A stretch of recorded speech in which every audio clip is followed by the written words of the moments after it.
레몬이 몸에 좋다는 건 아마 다들 한 번쯤은 들어보셨을 겁니다. 그래서 아침에 레몬수를 마시는데 솔직히 말해서 진짜 이게 맞는 방법인가? 잘 모르겠다는 분들 꽤 많으실 거예요. 레몬은 껍질째 먹어야 한다. 공복에 먹어야 한다. 올리브오일이랑 같이 먹어야 한다. 이런 말들 다들 한 번쯤은 들어보셨죠? 그런데 문제는 왜 좋은지에 대한 설명은 거의 없다는 겁니다.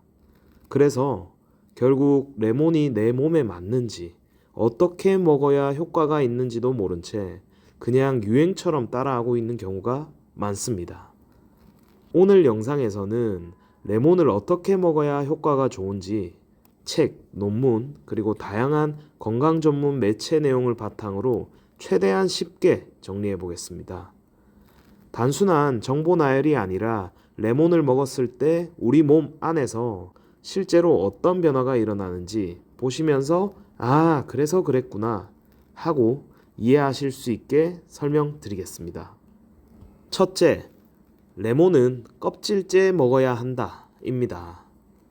미국 건강 전문 매체 베리웰 헬스와 헬스라인에 따르면 레몬 껍질에는 플라보노이드와 같은 강력한 항산화 성분이 과육보다 훨씬 많이 들어 있습니다. 그렇다면 이게 왜 중요할까요? 항산화 성분들은 몸속에서 활성산소를 줄이고 혈관, 장, 간에 생기는 만성 미세염증을 낮추는 역할을 합니다. 활성산소가 많아지면 피로가 쉽게 쌓이고 붓기, 염증 반응이 늘어나고 면역균형이 깨지기 쉬운데 이러한 몸의 피로와 면역균형을 레몬이 잡아주는 것이죠. 그래서 레몬 과육만 먹는 것보다 껍질까지 함께 섭취했을 때 몸이 가볍고 컨디션이 안정되는 체감을 느끼는 이유가 여기에 있습니다. 둘째, 올리브오일과 함께 먹어라 입니다. 레몬 껍질의 핵심 성분들은 대부분 지용성입니다. 기름과 물은 섞이지 않고 기름과 기름은 잘 섞이듯이 레몬 껍질은 기름과 함께 먹어야 흡수가 잘 됩니다. 그럼 올리브오일과 함께 섭취하면 몸에서 무슨 일이 일어날까요? 올리브오일의 지방이 레몬 껍질의 항산화 성분 장 흡수율을 증가시키고 장 점막의 보호막 역할을 해서 레몬의 상선 성분의 위장 자극을 줄여줍니다. 실제로 오래전부터 만들어진 지중해식 식단에서 레몬과 올리브오일을 함께 쓰는 이유도 이러한 과학적인 이유가 있겠죠. 셋째, 레몬은 공복에 먹는 게 좋다 입니다. 메이오 클리닉 건강 칼럼에 따르면 레몬의 상선 성분은 위와 간에 곧 음식이 들어온다 라는 신호를 보내서 소화 시스템을 미리 깨우는 역할을 합니다.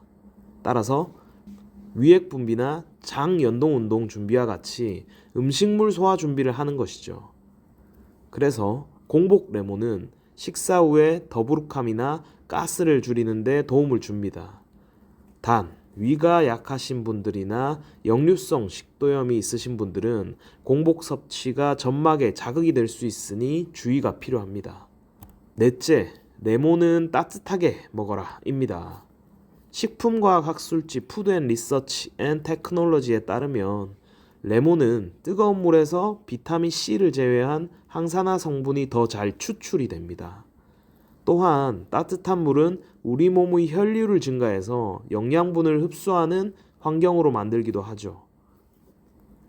다만 따뜻한 물을 마시기 어려운 여름철에는 손질한 레몬을 뜨거운 물에 담궈 놓고 영양분을 충분히 빼낸 후에 냉장고에 넣어두어 시원하게 만들어 두셔도 무방합니다.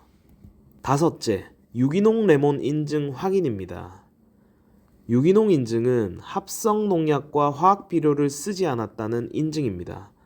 아까 말씀드렸듯이 레몬은 껍질째 먹으면 좋은 과일이죠.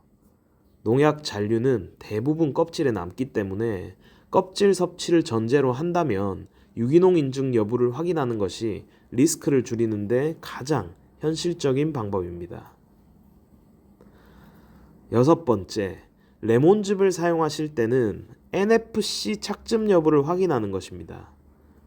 NFC 착즙은 물을 희석하는 게 아니라 원과 그대로 짜내는 방식입니다. 이 방식은 열 처리 과정이 적어서 항산화 성분 손실이 줄어들며 폴리페놀과 향 성분이 더 잘 보존됩니다. 레몬을 맛이 아니라 건강식품으로 먹고 싶다면 NFC 여부는 중요한 기준이 되는 것이죠. 자, 오늘 내용을 정리해보면 레몬이 좋은 이유는 단순 비타민C 하나 때문이 아닙니다. 껍질 속의 항산화 성분, 지방과 함께 먹을 때 높아지는 흡수율, 공복에 소화 시스템을 깨우는 신호, 따뜻한 물에 먹을 때 흡수율, 그리고 유기농 NFC 여부까지. 이렇듯 레몬의 효과는 어떻게 먹느냐에서 결정이 됩니다. 그래서 같은 레몬을 먹어도 어떤 사람은 컨디션이 좋아지고 어떤 사람은 잘 모르겠다 라고 느끼는 거죠. 오늘 영상에서 보신 뒤에는 그냥 유행처럼 레몬을 먹는 게 아니라 내 몸을 이해하면서 선택하는 기준이 생기셨으면 합니다. 지금까지 시청해 주셔서 감사합니다.